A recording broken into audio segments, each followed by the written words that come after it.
สวัสดีครับพี่น้องอันเป็นที่รักและเคารพของช่องโลกของเพิง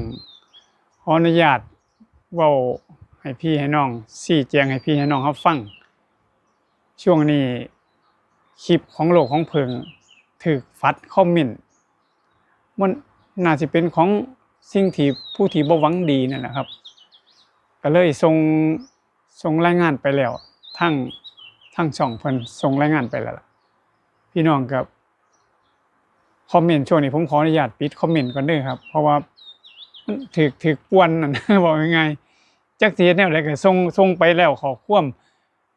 ไปบอกเพิ่นแล้วไปร้องเพิ่นแล้วไปรายงานเพิ่นแล้วพี่น้องก็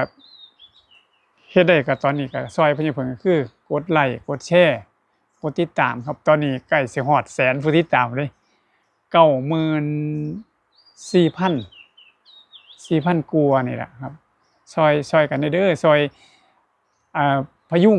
ช่องโลกของเพิงมาไว้แน่หลายปีแล้ว2-3 ปีแล้วพี่น้องก็ฮักก็เหนียวแน่นกับโลกของเพิงตลอดแต่ว่ามันก็มีธรรมดาละเนาะโลกเฮาคันมีอันใครแน่อันบ่ใครแน่เฮาก็ค่อยปรับปรุงแก้ไขไปส่งรายงานไปแล้วครับขอบคุณพี่น้องหลายๆครับฮักกันแพงกันคือเก่าเด้อก็สิดีฟินคือเก่านั่นล่ะขอบพระคุณครับที่จริงมันก็เป็นอนิจจังเบิดล่ะในโลกนี่บ่มีหยังแน่นอนเกิดขึ้นมีการเกิดขึ้น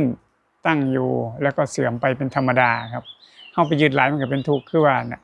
ให้พี่น้องทุกท่านจงมีความสุขกายสำบายใจ